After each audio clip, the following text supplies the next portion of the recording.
Ladies and gentlemen, good day and welcome to Mahindra Logistics Limited Q4 FY25 earnings conference call. As a reminder, all participant lines will be in the listen-only mode, and there will be an opportunity for you to ask questions after the presentation concludes. Should you need assistance during the conference call, please signal an operator by pressing star then 0 on your touch-tone phone. Please note that this conference is being recorded. I now hand the conference over to Mr. Shogun Jain from Strategic Growth Advisors. Thank you, and over to you, sir. Thank you.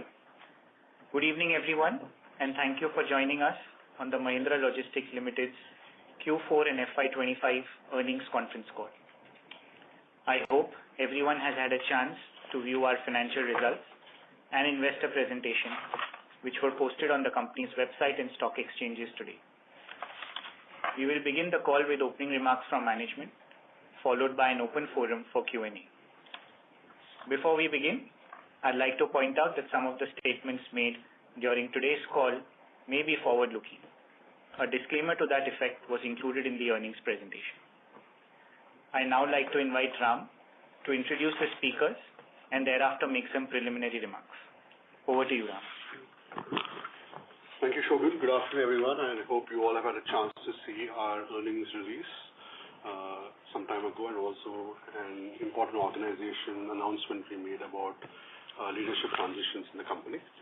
I'm joined today by Dr. Anish Shah, the Chairman of Mahindra Logistics, CEO of the Mahindra Group, Mr. Hemant Sikka, who currently serves as President of the Farm Sector at Mahindra & Mahindra, and other members of our management team, including Saurabh Taneja, CFO, and Jignesh Parekh, who is the Company Secretary for the company.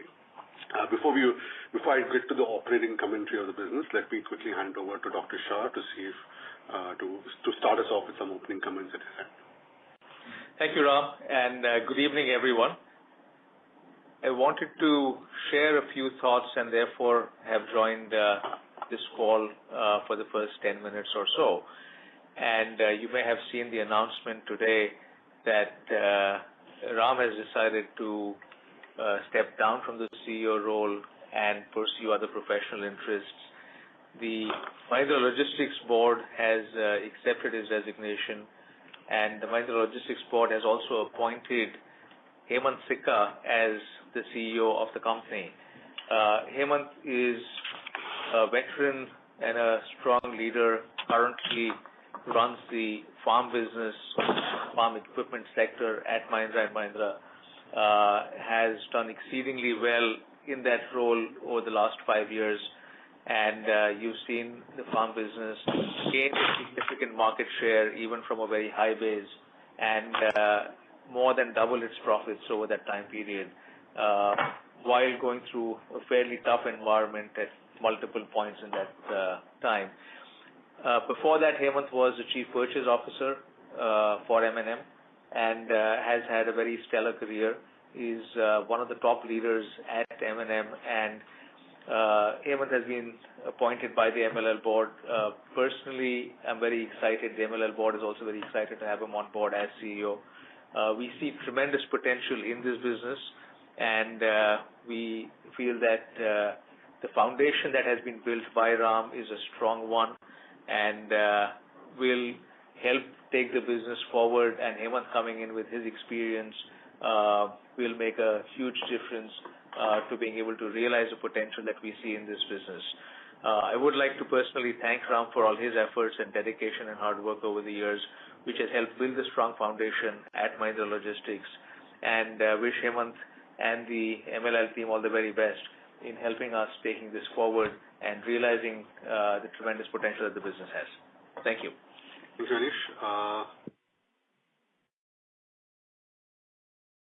Regarding operating commentary, let me just first quickly welcome Hemant. Hemant has joined us today on the call, and during the Q&A, probably he might jump in. There are things which he knows far better than I would ever know, so I'm sure there's great stuff. I just want to echo a lot of things Anish said. I have had the chance to be a colleague of Hemant now for 5 years in the Mahindra Group Executive Board and the Mahindra leadership, and Hemant's, I think, a phenomenal person. In addition to all his business achievements, I think he has great insights from his supply chain leadership role into the building blocks of our industry as well. and therefore I wish him the very best. Thank you, Ram. And welcome him on board. So with that, let me quickly just jump into a bit of an update about our strategy, the external environment, just operations highlights, and update on where we are with the express business, and any other important highlights for the quarter. In the interest of time, I'm going to keep my opening comments this time really short and open up really for Q&A from all of you. So let's jump into the industry. I think FY25 was a year that tested the strength and flexibility of the entire sector. All the players, from carriers to freight brokers to logistics startups, infrastructure providers, all of us felt the weight of economic headwinds, regulatory uncertainties, and of course global disruptions.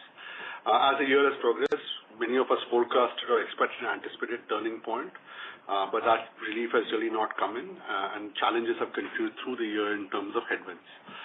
The year also saw some major elections at both central and state levels, which slowed down growth for us, especially from a consumption perspective, which drives a lot of our business.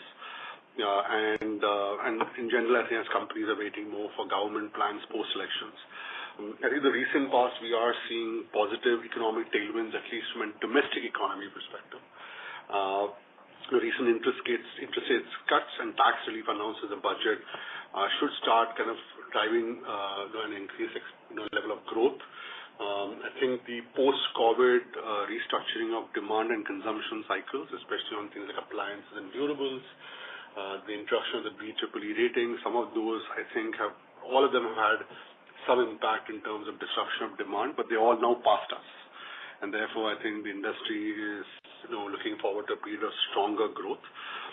As this demand increases, so will the need for stronger supply chain networks, and we expect to see more investment, obviously, in warehousing, transportation, and technology-driven solutions. From an end market perspective, the automotive business remains obviously our biggest end market, and overall industry volumes have been bolstered by the early arrival of the festive season. This change also offered a slight boost to retail activity across key segments. The two-wheeler segment recorded low to mid-single-digit growth, but though I think a real positive thing has been rural demand growth during the quarter. Strong discounts and new product launches have helped maintain momentum. In rural areas, while urban demand has still remained relatively subdued. Passenger vehicle volumes have witnessed growth, primarily driven by robust performance of SUVs, which, as you know, lends positively to us. Commercial vehicle volumes have recorded growth, but it's on a very low base, given where we were last year. And the medium and heavy commercial vehicle segment continues to be constrained, though I think we are all cautiously optimistic about what the future holds. Farm business came on the storm, has been really strong. Recently, tractors stood out with strong double-digit growth, fueled by a bit of a rural revival, improved food grain production, higher MSPs. We are expecting the segment will maintain its growth trajectory, backed by kind of continued positive farm sentiments. The FMCG industry, which probably represents around a little bit of 20% of our demand and probably a larger part of our growth, continues to navigate a challenging external environment with another quarter of muted performance. The urban markets are experiencing a sustained slowdown, while rural demand is showing signs of gradual recovery. Inflationary pressures remain a key concern for most of our end customers, and there's a focus on keeping not just the raw material costs, but also associated things like logistics costs low. And while the end industry continues to try to make price hikes across categories, there has been the negative impact of the way volume growth has moved. Urban general trade in particular continues to face headwinds despite a slight quarter-on-quarter improvement. The consumer durable industry, I think, is something we are quite positive about in the near to midterm. The Indian Meteorological Department's forecast of above normal temperatures and potential heat waves is already shaping market dynamics. Robust demand for cooling products, including racks, fans, and coolers, is expected as consumers prepare for an intense summer. One of the important things which happened in this industry, especially on fans, was the introduction of the BEEE norm last year. And as that transitions out, I think we are now seeing demand settling down to more consistent patterns. Rack firms are actively stocking up to ensure supply keeps pace with this heightened demand, setting the stage for significant growth in the coming months. We see that happening directly from the end industry itself, as well as indirectly from e-com marketplaces, etc., who are serving the same demand. On the industrial side, the cable and wires business continues to benefit from strong B2B demand. This growth is driven by activation of new capacities and recent surge in copper prices, which has triggered kind of a proactive inventory stocking through the supply chain. Additionally, robust export activity and a healthy rebound in real estate development are driving volume growth in the wires segment, which has encountered challenges in previous quarters. Very briefly on e-commerce and quick commerce, I think this is a highly researched industry, and I think from our perspective, we have started seeing green shoots in the industry with a renewed focus on some areas, especially around things like a consumer appliance distribution. The grocery segment continues to grow, but the growth of quick commerce has resulted in distribution models for grocery marketplaces kind of undergoing a change, and most of them are being forced to review their strategy and their way forward. In this context, I think our recent quarter continued to show continued progress. Some things which went well, continued volume growth, right, and order intake, especially in contract logistics. This has been very important. Overall, our revenues grew by 0.2% in the quarter on a year-on-year basis, and contract logistics was a positive thing. From an order intake perspective, we have completed contracting approximately 1 million square feet of additional space. This is going to basically be again some of the white space which has challenged us in the last 12 to 18 months, and therefore we expect these projects are under implementation, and we expect the 1 million square feet to be fully occupied well before Diwali this year. Express has had a better quarter this quarter after a challenging quarter in Q3, where our order intake was soft and our deliveries were also impacted by some operational disruptions. We did see a stronger Q4 despite Q4 generally being sequentially a weaker quarter compared to Q3. Our order intake of new contracts continues to be around 5,000 tons per month, and we are continuing to focus on expansion of sales, both by expanding the sales organizations and by focusing on synergy. Overall operations have remained stable. I think our net service levels remain north of 90% on an adjusted basis, and I think that the network is well tuned today, though there is obviously a big need to kind of bring in more volume into the system. Overall order intake at a company level remained positive and consistent with prior quarters. Slight uptick in contract logistics from e-commerce and FMCG, and as I said earlier, an uptick in our express business. From a full year perspective, I think our subsidiaries have really several of our subsidiaries have really had a very strong year. The mobility business, 2x2 and Lords, have performed well on a year-on-year basis. The Wizard investment, or Zip-Zap Logistics, has had a strong profitability improvement in the year compared to the previous year. Remains an important growth lever for us, and so we see a positive kind of shift towards a more stable playbook there. I think which we're really kind of focused on, or kind of watch outs really remain more of the same really as we get into this year. Obviously, the most important thing which everybody's talking about is global trade right now. Global trade remains pretty volatile with all the tariff actions across the world led by the U.S. administration. I don't think we really have a perfect answer to what exactly will happen. We are continuing to watch this space very carefully, but I think for the forwarding business, we do expect to see a period of volatility in demand and pricing, probably through the first 2 quarters of this year at least. Right.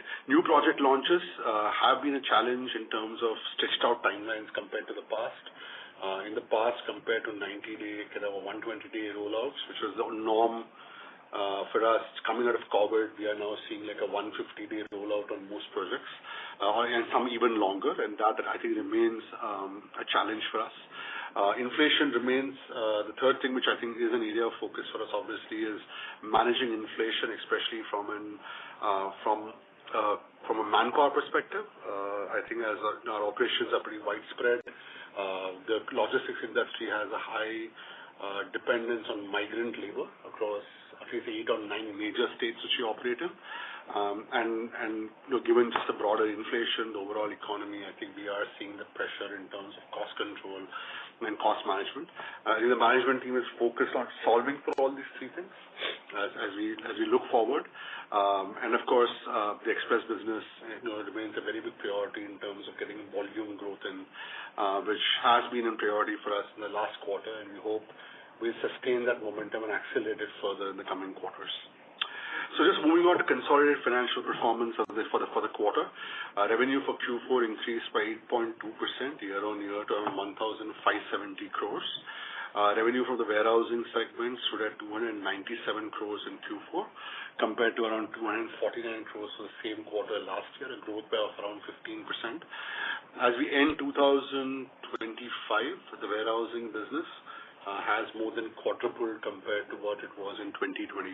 So we continue to be very long and bullish on expanding warehousing and warehousing-linked solutions in the company. Despite the short-term challenges we have had around white space in the last 12 to 15 months, it's something we may believe is a very integral part of the playbook. And we continue to expand and put in new facilities, though with a sharper eye on short-term demand. The supply chain management business, including our 3PL and network services businesses, contributed around 95.5% of overall revenue, and the mobility business contributed the balance. Gross margin at a fully consolidated basis stood at 9.5% in Q4 25, compared to 9.4% in Q4 of the previous year and 9.2% in the preceding quarter of the year. Our gross margin without the impact of the express business was at 10.3%. To remind you all, I think our broad targets has been to be around 10.5% on the basket, and excluding MESPL, we are at around 10.3%. EBITDA for the quarter stood at 78 crores approximately, up 37% from the same quarter for last year. Our consolidated losses for the quarter were around 6.8 crores. Pretty much all the entities were positive, with the exception of MESPL, where losses have continued to decline year-on-year and sequentially quarter-on-quarter, but obviously something which we need to continue to focus on. With that, let me quickly talk about component performance for a couple of minutes, and then I'll open it up for questions. And let's begin with the standalone entity, MLL, which hosts, and to remind you all, MLL hosts our contract logistics business and parts of our last mile delivery business. Revenue for Q4 25 was 1,293 crores compared to 1,183 crores in the previous year, up approximately around 8.3%. PAT for the quarter was in Q4 25 was 13.1 crores as compared to 7.9 crores for the same quarter last year. Last year we did have some gains in terms of other income. For the same quarter last year, the other income accrual, earnings from other incomes are lower in this year's Q4, and adjusted for that, the improvement was slightly sharper. The freight forwarding business, despite the recent challenges, has had a strong year, and revenue for Q4 F25 was 69.4 crores, up 10% from the same quarter last year, though down sequentially.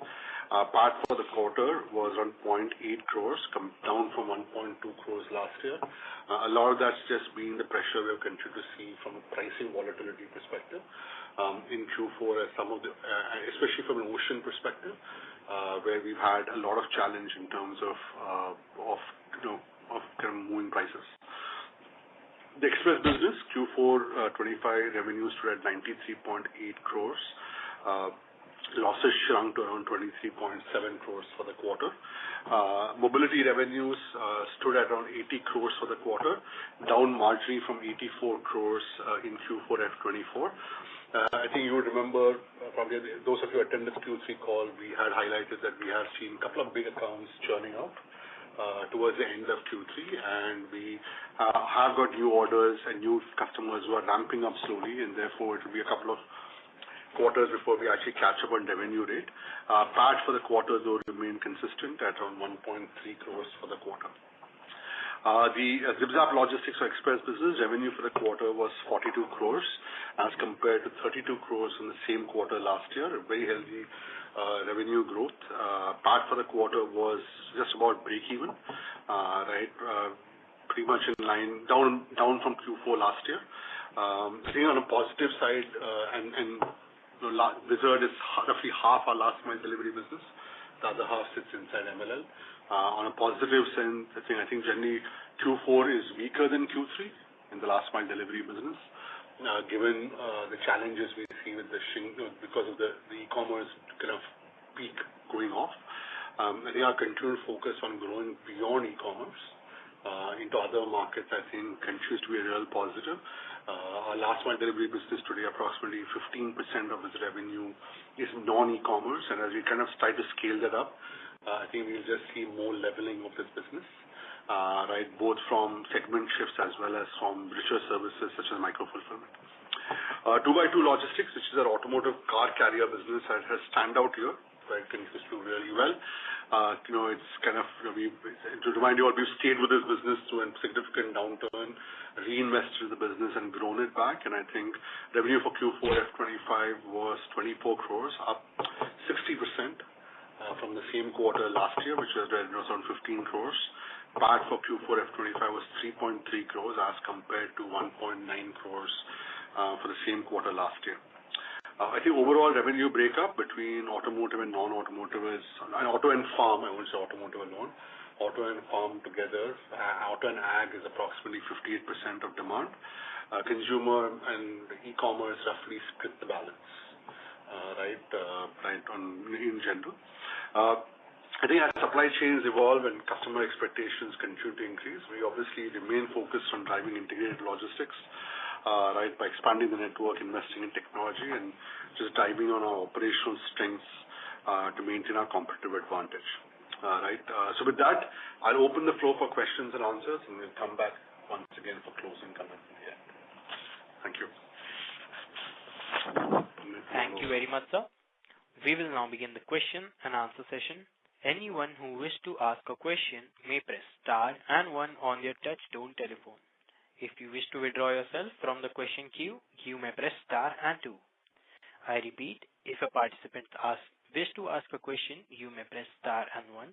If you wish to withdraw yourself from the question queue, you may press star and 2. Ladies and gentlemen, we'll wait for a moment while the question queue assembles.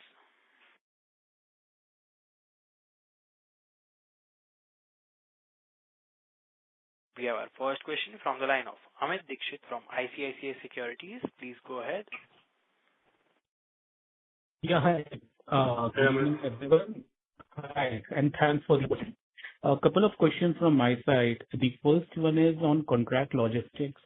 So if I look at it, if you can highlight the quantum of unabsorbed cost that was there in this quarter, and similarly for the 4 new warehouse locations, what kind of revenue trajectory should we build in for these?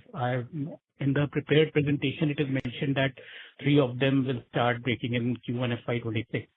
And when do we expect these to break even on profitability front? That is the first question. Okay, Amit. You want to ask the second question as well? I'll take them together. Yes, sure. The second question is on the Rivigo again.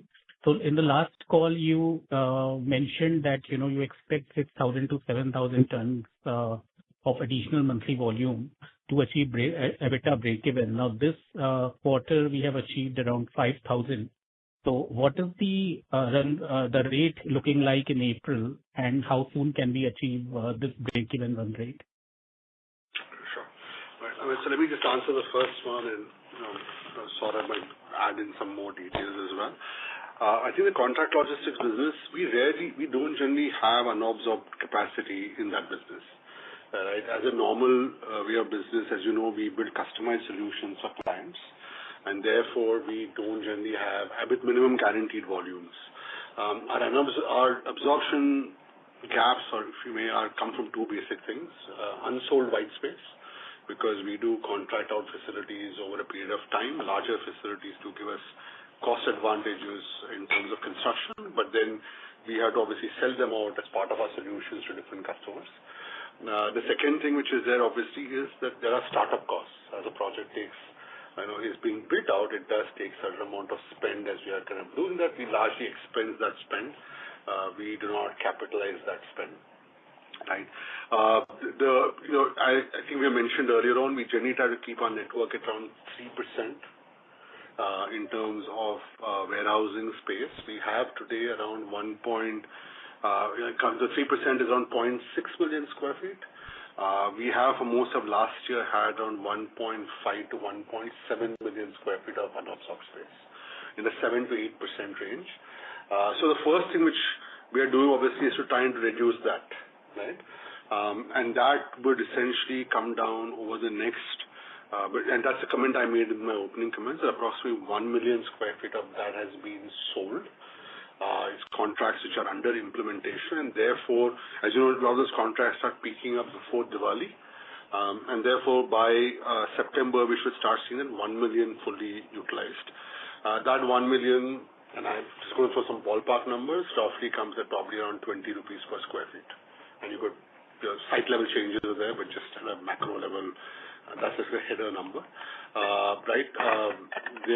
Then, of course, I think I made a specific reference to the sites listed in the photographs, right? And I think those are all in some level of operations already. So I think, but let me just talk about each of them. Kolkata right now is a 4 lakh square feet facility. We have commissioned half that facility already. The other half will get into commission towards August or September. Based on the construction schedule. The 2 lakh square feet is commissioned, is already operating. We are running a grocery fulfillment center and an apparel FC there. The Fulton project, which you can see there, is basically a project which is completely sold out. That project went live in April, and we are building. There's a second phase to it, but the first phase which we have commissioned is around 3.3 lakhs, and that's fully sold out. That's actually all to one customer. And it represents a very large national logistics facility for them. The second phase of construction will start later that year, but it has no impact. It will be capitalized after construction is done, and that's pretty much sold out as well because it's sold to the same customer. Agartala is approximately a 1 lakh square feet facility. We are going to probably go live with the first 1 lakh. Around half of that is essentially sold out and will get commissioned through the first quarter of this year. Right, so essentially Fulton will be completely sold out. Calcutta half is already sold out and is already operational. The other half only comes by September. Agartala will probably carry some white space right through the first half of the year, but it's a small amount of white space, around 50,000 square feet. Pune is a new site which we are building. It's a brand new facility, as you know. It's 4.5 lakhs and kind of a benchmark facility for us. Lighthouse facility for us in the west, and that facility, around half of that goes into full absorption into our books somewhere around July, end of Q1, and at this stage we got probably around more than half of that sold. We are relocating some of our existing projects there as well, so it's also not all new projects. It's in consolidation. So I think from a revenue perspective, therefore, you should start seeing. The Fulton one is completely scratch. It's absolutely brand new, right? From a revenue and cost perspective, right? Kolkata revenue and cost is already there in our numbers. The second phase will come up in September. Agartala revenue and cost will start with 50% utilization in Q1, and Pune will go into revenue and cost by the end of the first quarter of the year. So that's just quickly on the 4 projects. And as far as the MESPL number is concerned, I think what we have said is that we really need to get probably 6,000 tons more per month to actually be able to get to the EBITDA break-even level. And if you look at where we finished this quarter, we overall finished around approximately around 2,000 tons per month up. We booked orders of around 5,000 tons. So I just want to draw that clarity for your sake, Alok, that Amit, sorry, we just segregation Amit. So we book orders and contracts. It takes us several months for the orders to flow in. So we did in Q4 book around 5,000 tons per month of order intake, or 4.5 to 5,000 tons. Around 40% of that came through the numbers in the quarter. So you will see that roughly revenue was, tonnage was up by around 2,000 to 3,000 tons per month. And obviously that will continue to have a tailwind through the first and second quarter.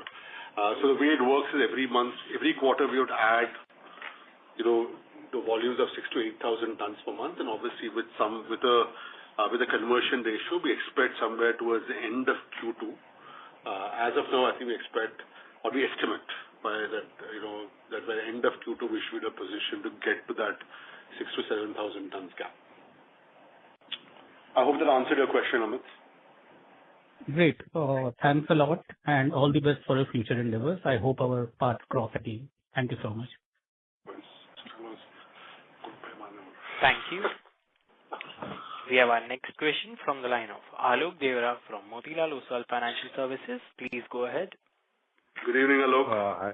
Good evening. And firstly, all the best for your new endeavors, and also all the best to Mr. Hemant Sikka for the new position at Mahindra Logistics.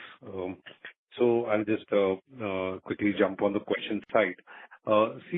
Just wanted to understand. So if you look at the YOY numbers, the express revenues are lower in the fourth quarter, and I'm assuming the pricing would not have changed much. It's mostly the volumes which have been on the lower side. So in the scenario right now, it's that the first quarter, second quarter should also be kind of a similar than what it was that we would have done in the fourth quarter. So how do we see this profitability moving? I mean, you have given a run rate that some 6,000-7,000 tons will get added in 2Q. But the market scenario is very difficult in the express side. So just any change we have seen than what we had got in the last quarter? Look, I think just first, because there's a bunch of data points in place, but let me address a couple of them which I think are most relevant. Obviously, revenue is down year on year, some part of by around 3%, right, compared to Q4 last year and Q4 this year. There is a little bit of that impact, which basically, I wouldn't call it substantial, but only 1.2% this quarter has been a yield. It's not prices which are down, Alok, but I think yield is down based on retail versus enterprise versus some volumetric load shifts which have happened. 1.5% to 2% is still because volume is behind where we were in Q4. So we had in Q1, we had softness in the market. Volumes actually came down. In Q2, we had some of those operational issues. Last quarter, I had said that we have picked most of that volume back in terms of clients trading back with us, and we expect that volume to start coming back. And I think around 2/3 of that is back from those clients. We have been filling the rest with new volume. So I think that's broadly at least what's happened on a year-on-year basis. I think to the other question you asked, Alok, I think we've had this conversation at some frequency. Obviously, markets are tough right now, especially on the express side. But as I said last quarter as well, that we are confident we'll start trading up. This quarter, on a sequential basis between Q3 and Q4, we have been up by around 8% in terms of volume. And I think we feel based on the order intake, we should be able to consistently be able to move that up. What's driving that, I think, is a couple of things which I've already said again earlier as well, Alok, but we'll just repeat that. I think the first thing is sales coverage. We have historically had a sales organization which was really focused on depth, just large market clusters. I think after Q2 this year, we have been focusing on expanding the sales organization significantly.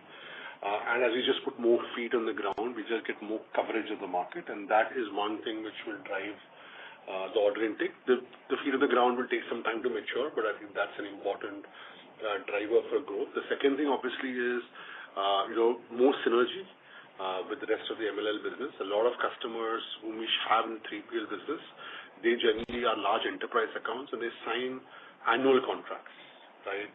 And in between the year, they normally don't switch vendors they already have. Several customers will come up for rebidding this year, or contracts will come up this year. We have a view on what we think we can win there. And that's the second lever which will drive some of this volume movement, Alok. And the third one, obviously, is we are putting a higher focus in terms of regional distribution and some newer offerings which are tailoring our offerings more for things like quick commerce. and some segment customization of our offering should allow us to get some deeper penetration in segments we don't serve very well today. But those are the three things: reach, synergy, as we call it, and obviously improve our offerings. And those three should really are what we think will drive the volume. And never say never. Both ways, never say never in terms of it can go bad, never say never that it can actually turn good as well. And so, look, as I said, I think we projected in 9 to 10% growth for Q4. Then we came in at 8. Right, market conditions have continued to be tough, but we are obviously working that up and moving it up. It's coming at some impact of yield as well, which is a question which you have raised in the past, saying that and that we've taken cognizance of some of those market issues as well, and we've adjusted pricing, and that's impacted some yield for us as well, as I mentioned. I'll stop here, Alok, and see if you have anything else to add. Yeah, just one last question. So, based on the full year tonnage which we would have done in FY25, what kind of tonnage growth are we looking for FY26? Because the street, most of the other listed players or the larger players in this space are talking about 5 to 7% growth even in the best case scenario. So just wanted to understand what kind of growth we are looking at. Coming from the base we are in right now, we're probably looking at around mid-teens. Right, so I think, as I said, the 6,000 tons, from where we exited the year, is like a mid to high teens number. And that's kind of what we are targeting right now, Alok, and that's got some runway. So I think the market is, but I think, as I said, there are some emerging market segments as well, like quick commerce, etc., which lend into the market's growth as well.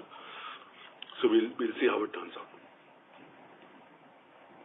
Sure. Okay. That's all from my side. Thank you and all the best. Thank you, Alok. Thank you. We have our next question from the line of Krupa Shankar from Avendus Spark. Please go ahead. Good evening, and thank you for the opportunity. The first question is on the housing business. Sorry to interrupt, Mr. Krupa Shankar. Your audio is quite disturbed. Yeah, it's kind of breaking. Krupa, I don't know if it's disturbed, but it's breaking for sure. So,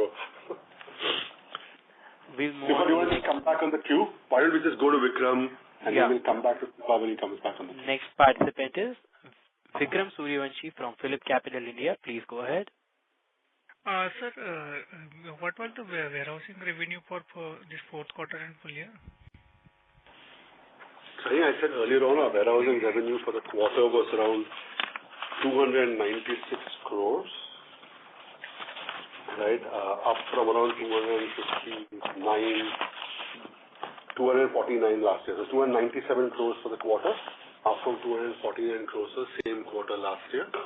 For the full year, I think warehousing was around 1170 crores, right? And I think you'll find a more detail of that, Vikram, in the extracts in the investor deck which has been shared. So there has been a growth of 15% in the warehousing revenue. It was 984 crores last financial year. It has increased to 1133 crores, 1133 crores this year.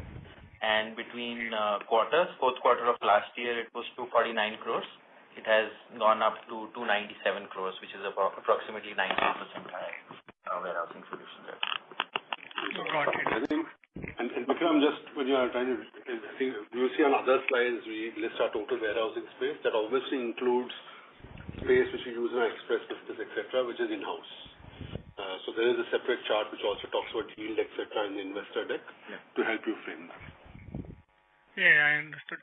Got it. And just to clarify that, see, whatever white space we have saved around 1 million square foot, and we expect it to get utilized by Diwali, which also include the new addition which are coming up in, say, next quarter. So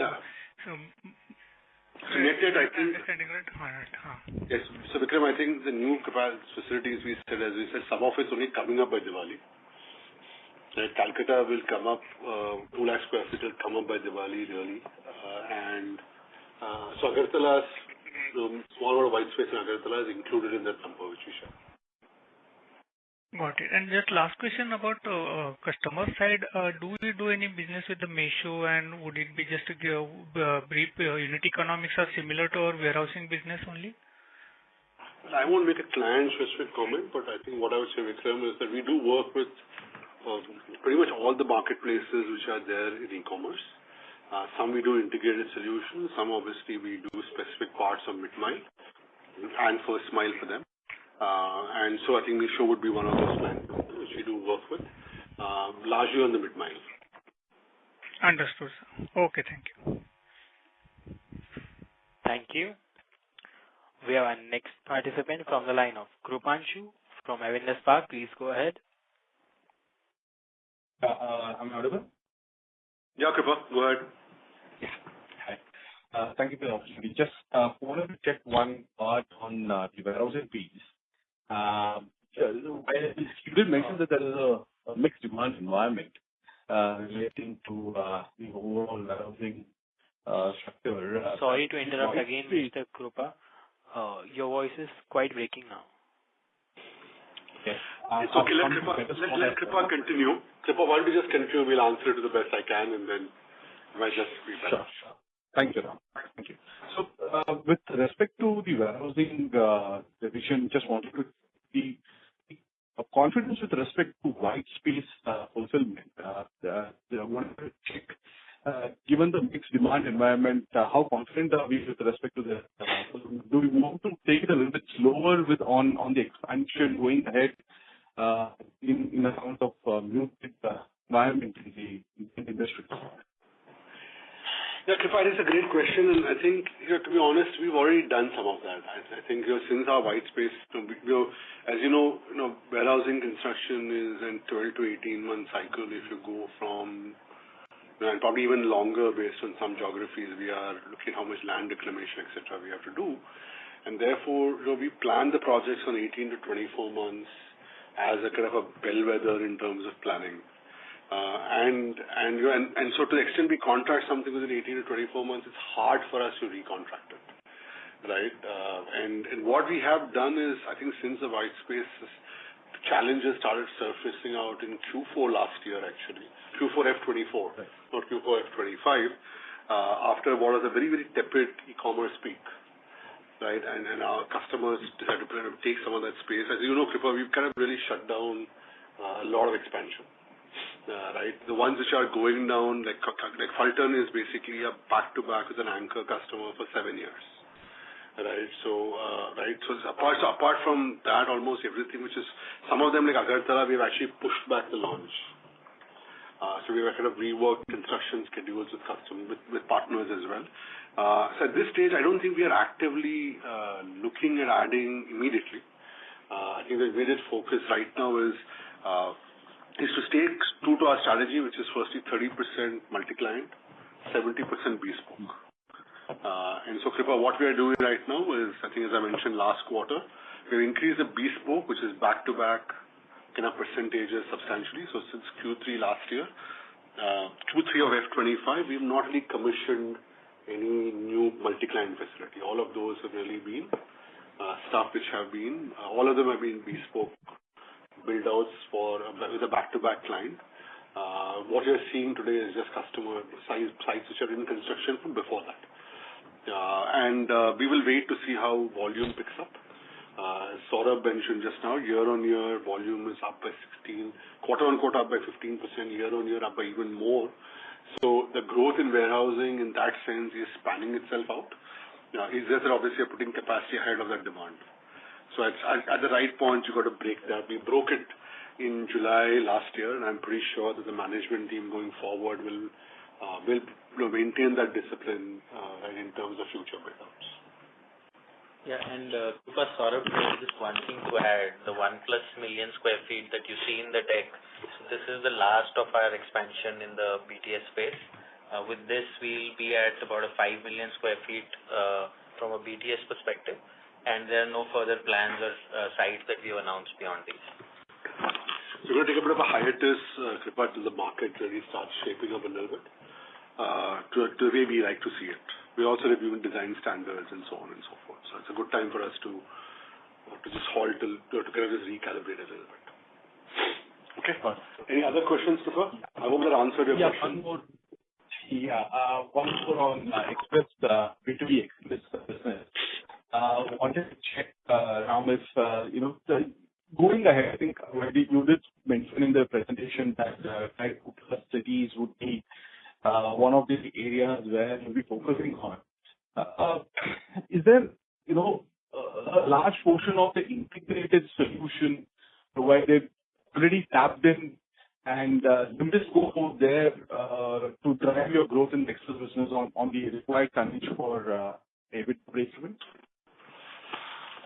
Yeah, so I think obviously integrated solutions do add a lot more, add to the express volume, Kripa. That's one of the reasons why we strategically have been interested in the express business. It's a balance of both regional express and national express. But typically, in most, it changes by end markets. So obviously, as we sell more integrated solutions, we will see the flow through of that volume. I think your question specifically is currently all our integrated solutions, wherever they use express, barring a few exceptions like PIN codes we don't serve. Wherever we do serve PIN codes, they use our own express business. So as we get new sites, we'll obviously see a pull through of it. So for example, in Q4, we launched for a very large cosmetic company, global cosmetic company, we launched an distribution center and integrated warehousing and distribution in Nagpur. So that's a business where the express deliveries or the part truckload deliveries from that DC, which we run together on one platform, that business basically uses the contract logistics business uses our express business itself to do the PTL. So you will see that pull through coming in, and we think that's a very strategic capability for IWD, as I mentioned before as well. Thank you very much, Ram, and all the very best. Sorry, Kripa, it's just very difficult to hear you, so probably you can just send some follow-up notes as well. Thank you. A reminder to all participants, if you wish to ask a question, you may press star and 1. The next question is from the line of Jainam Shah from Equirus Securities. Please go ahead. Yeah, thanks for the opportunity. Hope I'm audible clearly. Yes, Jainam. Yeah, so congratulations, Hemant sir, for joining in Mahindra Logistics. This question is mainly to him. So basically, of course, it's a very early stage to say anything, but as we see that over the last 2.5 years, the major pain for the company has been their express logistics business. So any view of him, like how he'll be going ahead with that business and how overall profitability would be coming in probably in, let's say, medium term over next 2 to 3 years' time, if we can comment on anything on that part. Thank you very much, Janam. I think it not be appropriate for me to comment on express logistics at this stage. I would still request Ram to take this question, and as I slide into my new role from the next quarter, then I'll be more okay to take such questions. Yeah? Yeah. Go ahead, Ram. No, I think Janam already knows my answer, so I think he's got a fact checking with you. So Janam, unless you want me to comment on it, I'll sort of give it a pass. So just one thing on that part, as you already told about the tonnage that we have been signing in on a consistent basis over the last few months or quarters, are we doing too much ton that is eventually impacting our revenue growth? As of course we know overall revenue for this year has not been growing for the express segment. So what kind of change we can see from this lower base for the next year with the new contracts that we would have signed for over the last 12 months? I think, Janam, it's a long question, but I think just 2 broad data points. I think the first thing is, as I said, we exited roughly, give or take, the same tonnage at the end of the year, for a full year basis, as we had in the previous year. That was a tale of 2 stories, 2 halves. The first half of the year, we got severely impacted. Volume actually declined, given both market conditions and some of the issues in our network. In Q3 and Q4, Q3 also we had operational issues, it's kind of challenged us to move tonnage in. But so what we have done at the end of Q4 is basically recover some of that volume and get some new orders in. So we just basically mitigated, while our new orders continue to come in, we basically had a bunch of churn which was there in the system. We had to get that churn fixed, which is kind of what we've really done in Q4.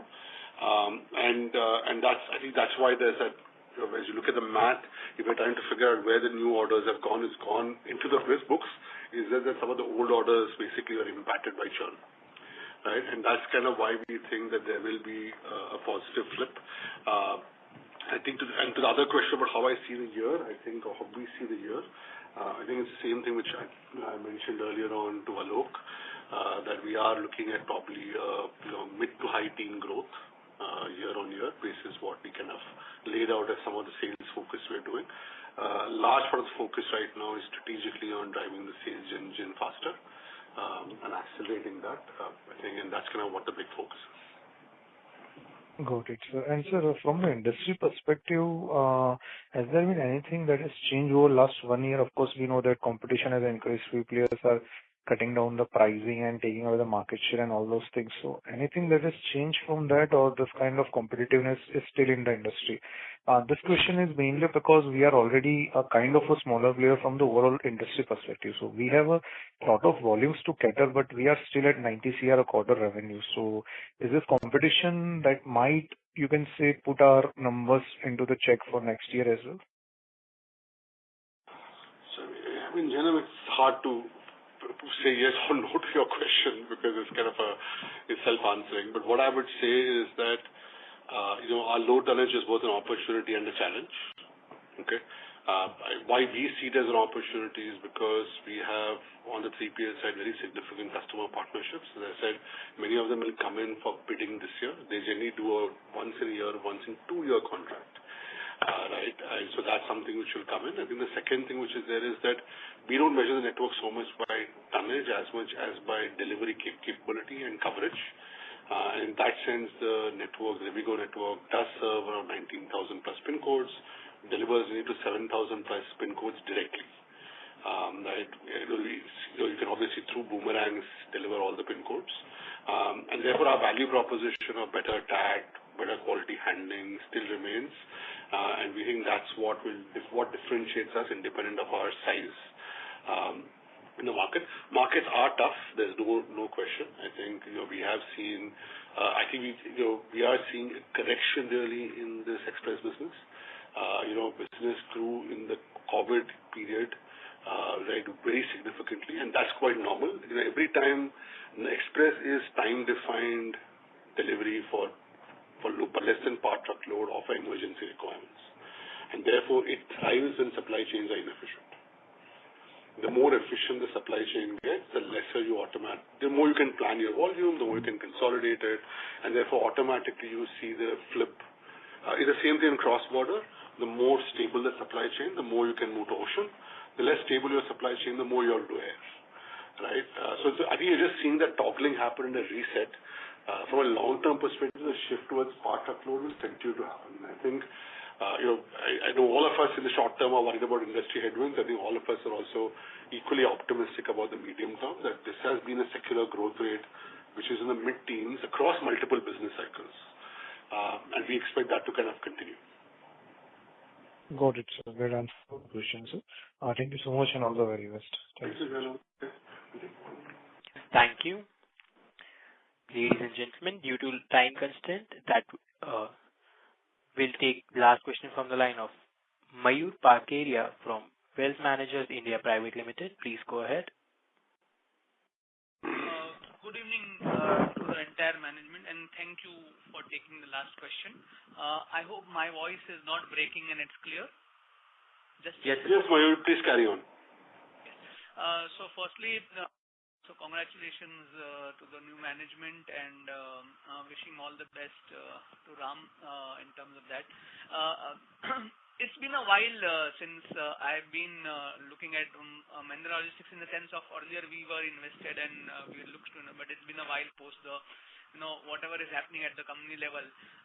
So just wanted to understand 2-3 basic things in terms of, so that we can pick it up from where we left. In the discussion I followed, I still get the understanding that the warehousing revenues around 300 crores for the quarter or 1100 crores for the year, and the balance appears to be transportation revenues. Then we have freight forwarding, we have express logistics which are there. What I just wanted to understand is, when we looked at this sector, the earlier hypothesis was that the sector is moving towards the 3PL conceptually, and it is going to be a lot more integrated services rather than looking at bits and pieces of services offerings and solutions. Is it still in bits and pieces? And if so, why aren't we actually moving to such an integrated? And if it is integrated, what is the actual revenue share of the total integrated, the way one should look at rather than bits and pieces? Is the question relevant? Yeah, it's a good question. It's probably a great way to end this call, right? But is that the only question you have, or do you have something else? No, so that is first, and secondly, I think many participants were trying to understand, and the same question remains: is despite whatever opportunity we have in the logistics space and overall, right from government to every corp, we are looking at reducing the logistics cost and improving the runway for the entire sector. The sector remains in a low margin. We talk of EBITDA margin. I don't know why, but we should truly be looking at PBT margins because it is a very different way to look at rental cost now in the post-Ind AS. But from a financial perspective, it remains a dismal profitability margin business. In that sense, in the true sense of it, means we barely are able to get even 1% net margins on a consistent basis. So, some of your thoughts from a slightly longish perspective over the next 2-3 years rather than only a quarter. Yes. Sure. Right. It's a really good time. So I think the first part of your question, Mayur, I think what we have always mentioned is that while we go to our customers and provide end-to-end solutions or integrated solutions to them, we report by service line, and we report the business by service line to the market because the market is better able to configure our numbers in the context of individual service lines. So contract logistics tends to be our solutions plus our full truckload distribution and warehousing business, and then express tends to be part truckload, cross-border tends to be freight forwarding, and obviously last mile tends to be B2C and B2K deliveries. So we report these out numbers because the cost dynamics and the profiles are slightly different. But when we go to customers, obviously our attempt is to integrate them using process and technology. And the purpose of reporting on the segments is because we manage the delivery process on the segment basis, and because it is easier for all of you to do comps of our business with others, right, and understand how the margin profiles of the business works. Now to your specific question, I think we've got two kinds of solutions. We have solutions which are complex in terms of the way they operate, in terms of domain knowledge, and require a lot of design and solutioning capability. That total revenue is approximately 25% of our revenues. It's around 23% of our total revenues. In that 23%, approximately half, or probably around 8 to 10% of the total revenue would be what we call really integrated solutions, right? Which is where we are running an integrated network. We may be billing on a cost per unit basis or a cost per shipment basis still, because of how contracting works, but where we actually run an integrated network for our client. Right, so we may still go and charge the customer for the warehouse separately because there are hundreds of pin codes. And the customer might still say we want to have a transportation fee per box, which is different from the warehousing charge. But we run the system, run it together. Right? So purely integrated solutions, which has been is around 8 to 10%, 8 to 9% of revenue. Total solutions, Mayur, is around 23 to 25% of our revenue. Okay. To the other point you made, yes, warehousing is approximately 20% of revenue today. At the overall level, it's around 17 to 18%. The remaining 80% is transportation. But today it is very small amount. It's a much smaller amount of full truckload transportation. Right, approximately 15 to 18%. 20% of the 82% is express.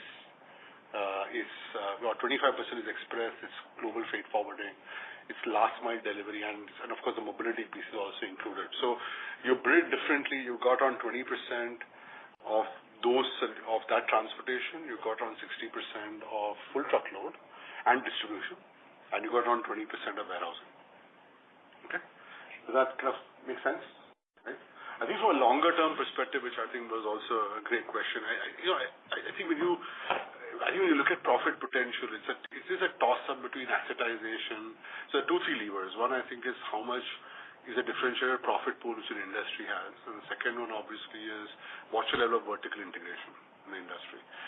Logistics, to some extent, to a very large extent, is a layered industry. And any company which is asset-light basically tends to, as you pointed out very well, yourself tends to be a return on capital employed play rather than a return on sales play. Right? And that's a toggle which we are doing between balancing between risk and systemic inefficiency which happens because of infrastructure constraints versus assetizing our business. I think what we have done is where we feel the capability is very positive, or where we think that we believe that our business models can run very tightly, we have assetized as required. So the 2x2 business is a great example. I think contrary to what a lot of people often asked us, we went ahead and assetized that business from a downturn. And as you can see, it's kind of now had four really good quarters. So we've shown conviction in that process, saying that we will assetize, but we'll assetize when we know we can ensure high uptime, high fleet operability, right, because of the nature of the sector, right? And I think that remains a challenge for the industry, and therefore you will see that I think ROCEs will start playing up as you start getting more scale, right? Because it typically requires us to maintain very strong operational cash flows, which I think we've done very tightened up in the last 2 years. It allows you to actually have the right margin accreditation, and with that you can actually get a 18%-ish ROE, which is pretty attractive on the business portfolio. But it requires you to maintain that discipline. It also, I think, requires you to consistently differentiate yourself. I think our focus on new offerings like EDEL or electric vehicles, pro trucking, right, which is high-end transportation solutions, our focus on integrated warehousing distribution, and your solutions is all about finding a way to differentiate ourselves. So we are actually creating productivity-led value for the client, which can then result in better margin profiles for us. Right? This is not a 1 or 2 year play. This is a 5 to 7 year play. Right? It just requires us to consistently work it. There will be a tipping point along the way. I do believe that some things will continue to play out in the industry. Indian demand is becoming more omni-channel, which means that demand is more online, demand is more general trade, demand is more retail, organized trade, and that means that companies will require to adopt more complicated logistics to deliver to all these multiple channels, right? And that's where that's where integration really comes in. I think as the economy starts focusing back on cost to serve, I think there is an increased focus on trying to say how do I manage risk downwards. And how do I actually outsource for better efficiency and productivity? And that's, I think, the other thing which will continue to drive integration. The third thing, obviously, which will continue to be a challenge for us is the rural-urban divide continues to be a challenge for logistics because the economics of rural logistics is actually a challenge, especially in the context of per capita consumption or per capita product value or per capita shipment value. So these challenges will remain, but I think over the next 3 to 5 years, and as I said earlier on, this is not a 1 or 2 year play. There is a risk that everybody, there is obviously the challenge of maintaining short-term results and the expectation that everything will happen in 6 months or 9 months or a year. But I think if you want to create a really differentiated play in a very informal industry, it's not just fragmentation, it's informal, you have to be ready to play the long ball, right? I think the Mahindra Group, we have tried to always play that long ball with capital discipline.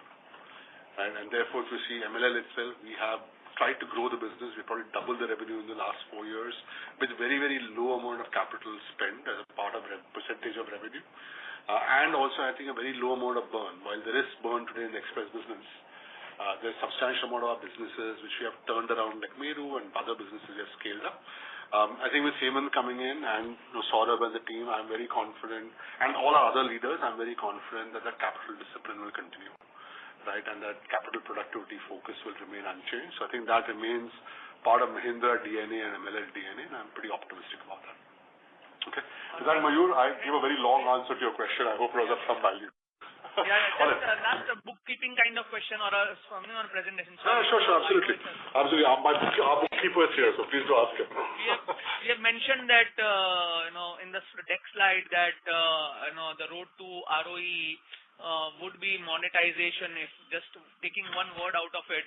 So have we identified any segments or any areas where we need to, which will be, because as you were just mentioning the last point, I also had in mind that Mahindra Group has moved significantly to selling out or disposing of all the non-core or whatever there is capital inefficiency built in. So have we identified any of the segments right now, and any outlook on that road? So, Saurabh here. So, we have an annual process to review our investments and decide based on that. Right now, there's nothing that has been decided, but we go through our strategy every year, and if there is any update for that on account of that, we'll share with all of you. Okay. Thank you very much, and wish you all the best. Okay, thank you all. I think let me just quickly wrap up the call. And firstly, I think we are well set up as we go into this year.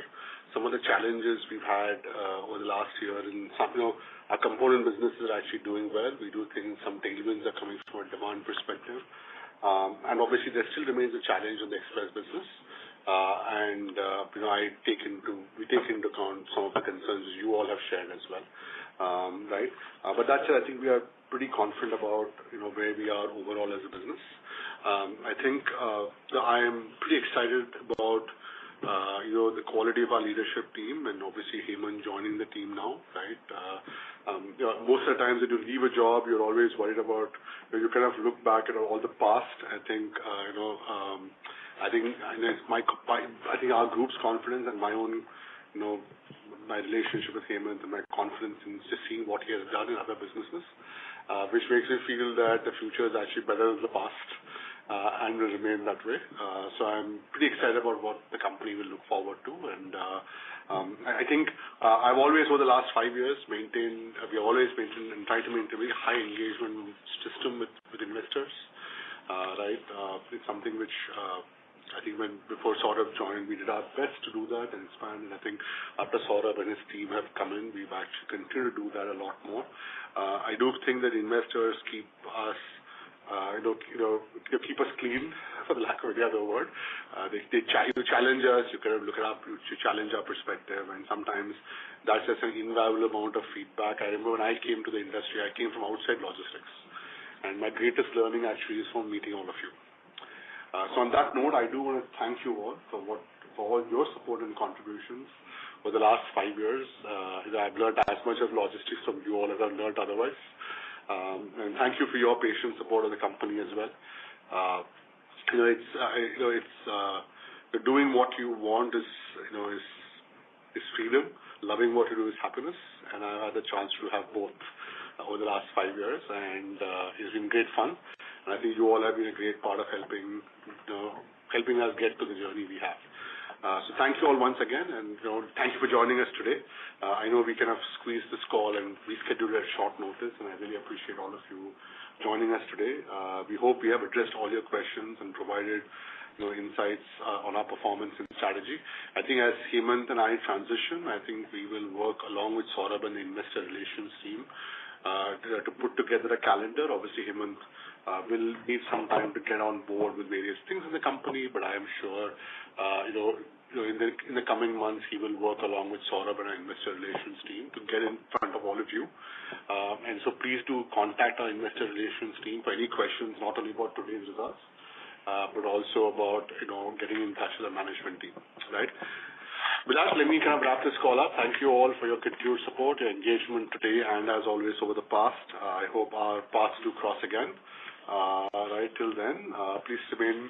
Thank you for your investment in Mahindra Logistics and your interest in the logistics sector. Thank you very much. Thank you, sir. On behalf of Mahindra Logistics Limited, that concludes this conference. Thank you for joining us, and you may now disconnect.